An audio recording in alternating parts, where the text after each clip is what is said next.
Video like जरूर कर लीजिए और ऐसे वीडियो लगातार फ्री में पाने के लिए चैनल को तुरंत सब्सक्राइब कर लीजिए और बेल आइकन को जरूर टैप कर लीजिए ताकि आगे भी सारे वीडियो आपको मिलते रहे। यूट्यूब में फॉलो करते हैं तो प्लीज ये वाला फ्री टेलीग्राम चैनल जरूर ज्वाइन कर लीजिएगा। सारे नोटिफिकेशन सारे अपडेट यहीं पे आते हैं, ध्यान रखिए। हेलो फ्रेंड्स, मेरा नाम है वैभव और आप लोग देख रहे हैं UP PSC best online coaching YouTube channel. दोस्तों, यहाँ पर हम लोग कवर अप कर रहे हैं 3000 क्वेश्चन अर्थव्यवस्था के, आर्थिक और सामाजिक विकास के नाम से भी आप इसको जानते हैं। तो ये जो इकोनॉमी वाला सेक्शन है which is very important for your upcoming exam, so इसको आप बिल्कुल मिस मत करिए। अगर आपने अभी तक इस सीरीज़ को फॉलो करना स्टार्ट नहीं किया है तो मेरा सजेशन है आपको ज़रूर करिए। आने वाले हर एक एग्ज़ाम में, चाहे वो आरओ का हो गया, चाहे बीईओ का हो गया, चाहे यूपी ट्रिपल एससी के अंतर्गत जो लोअर पीसीएस का एग्ज़ाम होगा उसकी बात कर लें, या फिर अगले साल जब आप उत्तर प्रदेश पीसीएस का एग्ज़ाम देंगे उसके पॉइंट ऑफ व्यू से इकोनॉमी वाला सेक्शन बहुत इंपॉर्टेंट रहता है। सो इसको आप ज़रूर फॉलो करें। सो आइए शुरू करते हैं आज के अपने इस सेशन को। दोस्तों, अभी तक हम 215 क्वेश्चंस को कवर अप कर चुके हैं। आज हम बात करेंगे 216 नंबर के क्वेश्चन की, जिसमें आपसे पूछा गया है कि निम्नलिखित में से कौन सा कृषि वित्त यानी कि एग्रीकल्चर क्रेडिट का मुख्य सिद्धांत है। अब ये उद्देश्य है, व्यक्ति है, उत्पादकता योजना है या फिर उपरोक्त सभी। तो सही आंसर यहाँ पर क्या आएगा आपका? ऑप्शन डी यानी कि उपरोक्त सभी। अच्छा, यहाँ पर खुद से भी आप क्वेश्चंस को ट्राई करते रहिएगा, आपको पता चलना चाहिए कि कितने क्वेश्चन आप खुद से कर पाते हैं। नेक्स्ट क्वेश्चन की बात करें तो इसमें पूछा गया है भारत में कौन सा कृषि वित्त का स्रोत नहीं है। सहकारी समितियां, वाणिज्यिक बैंक, क्षेत्रीय ग्रामीण बैंक या फिर इनमें से कोई नहीं। तो सही आंसर क्या आएगा आपका? ऑप्शन डी यानी कि इनमें से कोई नहीं। ठीक है, कृषि वित्त का जो स्रोत है वो सहकारी समितियां भी हैं, वाणिज्यिक बैंक भी हैं और क्षेत्रीय ग्रामीण बैंक भी हैं, यानी कि रीजनल रूरल बैंक। इसके बाद अगले क्वेश्चन की बात करें। इस क्वेश्चन में आपसे यहाँ पर पूछा गया है कि निम्नलिखित कथनों पर आप विचार करें और जो सही कथन है उसका आप चयन करें। तो सबसे पहले यहाँ पर पूछा गया है, जो पहला स्टेटमेंट दिया है इसमें, कि कृषि क्षेत्र की अल्पकालिक ऋण वितरण के संदर्भ में जिला केंद्रीय सहकारी बैंक डीसीबीज अनुसूचित वाणिज्यिक बैंकों और क्षेत्रीय ग्रामीण बैंकों की तुलना में अधिक ऋण प्रदान करते हैं। दूसरा, डीसीबीज के सबसे महत्वपूर्ण कार्यों में से एक प्राथमिक कृषि साख समितियों को धन उपलब्ध कराना है। ये जो सेकंड स्टेटमेंट है डीसीबी के बारे में, ये यहाँ पर सही है, बट पहला स्टेटमेंट यहाँ पर इनकरेक्ट है। ठीक है, तो आपको ये चीज़ याद रखनी है कि डीसीबी के महत्वपूर्ण जो कार्य हैं उसमें से एक है आपका प्राथमिक कृषि साख समितियों को धन उपलब्ध कराना। सो आंसर यहाँ पर हमारा क्या आएगा, जिसमें केवल सेकंड स्टेटमेंट सही है, यानी कि ऑप्शन बी जो है वो यहाँ पर हमारा सही आंसर होगा। अब मूव ऑन करते हैं नेक्स्ट क्वेश्चन पे। तो आगे चले नेक्स्ट क्वेश्चन को देखें। इससे पहले कुछ एक इन्फॉर्मेशन है आप लोगों के लिए जो बहुत इंपॉर्टेंट है। अगर आप लोग उत्तर प्रदेश पीसीएस की तैयारी कर रहे हैं, आप आरओ की तैयारी करना चाहते हैं, बीईओ की तैयारी करना चाहते हैं, इन तीनों एग्जाम की अगर आप तैयारी करने चाहते हैं तो स्टडी फॉर सिविल सर्विसेज के कोर्सेज को आप ज्वाइन कर सकते हैं कंप्लीट तैयारी के लिए। ये वन स्टॉप डेस्टिनेशन है, यहाँ पर आपको सब कुछ मिलेगा, जिसमें स्टडी मटेरियल रहेगा, टेस्ट सीरीज रहेंगी, पेड क्विज रहेंगी, सब कुछ आपको एक ही जगह पर मिलेगा। और ये सब कुछ सफिशिएंट होगा आपके एग्जाम को क्रैक करने के लिए, एग्जाम को निकालने के लिए। लेटेस्ट ग्रुप स्टार्ट हो चुके हैं और उन ग्रुप में आपको एडमिशन लेने के लिए सिंपली जो ये नंबर मैं आपकी स्क्रीन पर लिख रहा हूँ, इन नंबर्स पर आप कॉल कर सकते हैं। 8564880530 इस नंबर पर आप संपर्क कर सकते हैं। इसके अलावा 9696066089 इस नंबर पर कांटेक्ट कर सकते हैं, या फिर आप 7523864455 इन तीनों में से किसी भी नंबर पर कॉल करके आप हमसे संपर्क कर सकते हैं और ये लेटेस्ट ग्रुप जो है इसमें आप एडमिशन ले सकते हैं। अगले क्वेश्चन की बात करें, क्वेश्चन नंबर 219। इसमें आपसे पूछा गया है दीर्घकालिक कृषि ऋण किसके द्वारा प्रदान किया जाता है। प्राथमिक सहकारी समिति के द्वारा, जिला सहकारी बैंक के द्वारा, भूमि विकास बैंक यानी कि लैंड डेवलपमेंट बैंक के द्वारा, या फिर राज्य सहकारी बैंक। तो ये चीज़ याद रखिएगा, जो दीर्घकालिक कृषि ऋण होता है यानी कि लॉन्ग टर्म एग्रीकल्चर क्रेडिट होता है, वो भूमि विकास बैंक के द्वारा प्रदान किया जाता है। इसके बाद नेक्स्ट क्वेश्चन की बात करते हैं, क्वेश्चन नंबर 220। इसमें पूछा गया है हाल ही के वर्षों में निम्नलिखित में से कौन सा भारत में कृषि ऋण का सबसे बड़ा स्रोत है, यानी कि एग्रीकल्चर क्रेडिट का जो सबसे बड़ा स्रोत है वो कौन सा है आपका? ऑप्शन ए यानी कि कमर्शियल बैंक या फिर कहें तो वाणिज्यिक बैंक। ये सबसे बड़ा स्रोत है इंडिया में, सबसे बड़ा सोर्स है जो कि एग्रीकल्चर क्रेडिट प्रोवाइड करता है। बाद अगले क्वेश्चन की बात करें, यहाँ पर आपसे पूछा गया है कि भारत में कृषि के लिए संस्थागत ऋण के जो स्रोत हैं, चाहे वो सहकारी बैंक की बात करें, क्षेत्रीय ग्रामीण बैंक की बात करें या फिर वाणिज्यिक बैंक की बात करें तो उनके महत्व के अवरोही क्रम में यानी कि डिसेंडिंग ऑर्डर में कौन सा क्रम जो है वो सही होगा। तो अभी हमने देखा है सबसे ज़्यादा जो क्रेडिट प्रोवाइड करता है वो वाणिज्यिक बैंक है यानी कि कमर्शियल बैंक है। सेकंड नंबर पर आता है आपका क्षेत्रीय ग्रामीण बैंक यानी कि रीजनल रूरल बैंक, और थर्ड नंबर पर आता है आपका सहकारी या फिर कोऑपरेटिव बैंक। तो 3, 2, 1 ये इसका यहाँ पर सही आंसर होगा, यानी कि ऑप्शन सी जो होगा वो सही होगा। इसके बाद अगले क्वेश्चन की बात करते हैं। इस क्वेश्चन में यहाँ पर आपसे पूछा गया है भारत में कृषि और संबद्ध गतिविधियों के लिए ऋण के वितरण में निम्नलिखित में से किसकी हिस्सेदारी जो है वो सबसे अधिक है। इस वाले की बात करें तो अभी हमने इससे रिलेटेड क्वेश्चन ऊपर देखा ही है, तो कमर्शियल बैंक है जो कि सबसे ज़्यादा एग्रीकल्चर क्रेडिट प्रोवाइड करता है। तो आंसर क्या होगा आपका ऑप्शन ए। अगले क्वेश्चन की बात करें। इस क्वेश्चन में पूछा गया है किसान क्रेडिट कार्ड योजना के तहत किसानों को निम्नलिखित में से किस उद्देश्य के लिए अल्पकालिक यानी कि शॉर्ट टर्म क्रेडिट जो है वो प्रोवाइड किया जाता है।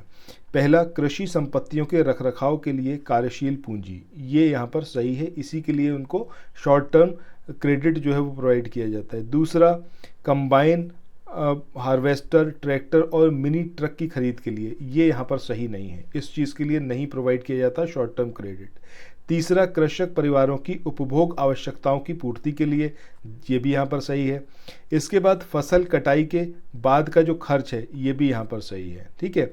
इसके बाद परिवार के घर का निर्माण और गांव कोल्ड स्टोरेज सुविधा की स्थापना, ये यहाँ पर इनकरेक्ट है। तो यहाँ पर हमारा आंसर क्या होगा, जिसमें 1, 3 और 4 ये दिए होंगे, ठीक है। ये तीनों ही जो है इसी के लिए दिया जाता है आपका जो शॉर्ट टर्म क्रेडिट है।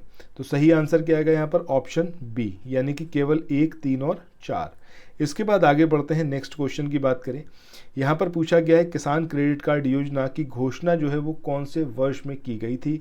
तो ये है आपका 1998-99, 1998-99 में किसान क्रेडिट कार्ड योजना को लॉन्च किया गया था या फिर इसकी घोषणा की गई थी। इसके बाद अगले क्वेश्चन की बात करें, ये भी आपका किसान क्रेडिट कार्ड योजना के बारे में ही है। आपको बताना है कि भाई ये जो स्टेटमेंट है इनमें से कौन सा सही है। पहला स्टेटमेंट है कि किसान क्रेडिट कार्ड योजना वर्ष 2001 में शुरू की गई थी।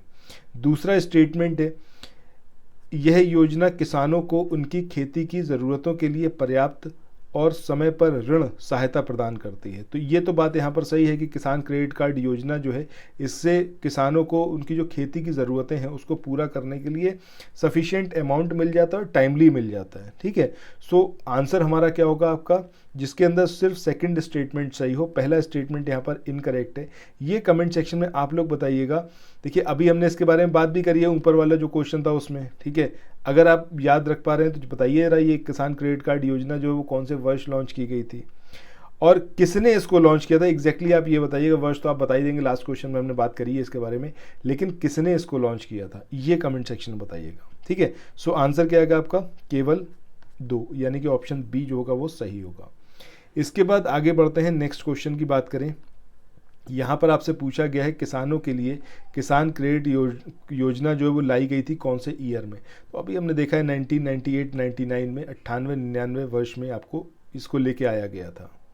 इसके बाद अगले क्वेश्चन की बात करते हैं। यहाँ पर पूछा गया है निम्नलिखित घटनाओं पर विचार करें और उन्हें काल क्रम में व्यवस्थित करें, यानी कि क्रोनोलॉजिकली उनको आपको अरेंज करना है। पहला यहाँ पर नाबार्ड की स्थापना है, दूसरा स्वयं सहायता समूह बैंक लिंकेज कार्यक्रम, तीसरा है आपका किसान क्रेडिट कार्ड योजना और चौथा है आपका क्षेत्रीय ग्रामीण बैंक की स्थापना। तो अब आपको बताना है कि ये जो है किस क्रम में इनको लेके आया गया था। तो सबसे पहले यहाँ पर जब हम बात करते हैं तो पहले किसान क्रेडिट कार्ड योजना को अभी हमने देखा है 1998-99 की ये योजना है, ठीक है। नाबार्ड की बात करें तो 1982 में इसका इस्टेब्लिशमेंट किया गया था। रीजनल रूरल बैंक की बात करें तो आई थिंक 1975 के आसपास का ये था, ठीक है। और वहीं स्वयं सहायता समूह बैंक लिंकेज कार्यक्रम की बात करें तो ये आपका 1990 के आसपास का था कार्यक्रम, ठीक है। अब जब इसको अरेंज करना होगा तो सबसे पहले क्या आएगा आपका 4, इसके बाद कौन सा आएगा आपका 1, इसके बाद आएगा 2 और इसके बाद आएगा आपका 3, यानी कि 41-23 जो है वो यहाँ पर हमारा सही आंसर होगा, ठीक है। 41-23 जो है वो इसका सही आंसर होगा। आइए देखें कौन सा वाला यहाँ पर सही है। सो ऑप्शन ए जो है वो यहाँ पर हमारा सही आंसर आएगा 41-23। ये जो मैंने आपको ईयर बताए हैं इनको एज इट इज़ याद रखिएगा, वेरी इंपॉर्टेंट। इसके बाद नेक्स्ट क्वेश्चन की बात करें, यहाँ पर आपसे पूछा गया है भारत में गौण खनिज के प्रबंधन के संदर्भ में निम्नलिखित कथनों पर आप विचार करें। सो सबसे पहला यहाँ पर जो कथन दिया हुआ है इसमें आपसे पूछा, मतलब इसमें आपको बताया गया है कि देश में प्रचलित कानून के अनुसार रेत जो है वो एक लघु खनिज है। ठीक है, रेत कैसी है? एक लघु खनिज है। दूसरा, गौण खनिजों के खनन पट्टे प्रदान करने की शक्ति राज्य सरकारों के पास है, परंतु गौण खनिजों के अनुदान से संबंधित नियम बनाने की शक्ति जो है वो केंद्र सरकार के पास है। इसके बाद नेक्स्ट स्टेटमेंट की बात करें तो ये है आपका गौण खनिज के अवैध खनन को रोकने के लिए राज्य सरकारों को नियम बनाने का अधिकार है। सो हम बात करें पहले और तीसरे स्टेटमेंट की, ये दोनों स्टेटमेंट यहाँ पर करेक्ट हैं, बल्कि सेकंड स्टेटमेंट यहाँ पर इनकरेक्ट है। ठीक है, सो आंसर हमारा क्या होगा? जिसमें पहला और तीसरा स्टेटमेंट सही होगा।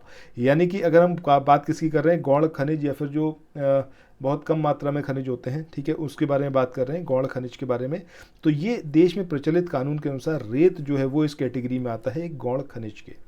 अब गौण खनिज के जो अवैध खनन होता है उसको रोकने के लिए राज्य सरकारें जो हैं वो नियम बना सकती हैं, ये अधिकार उनके पास है।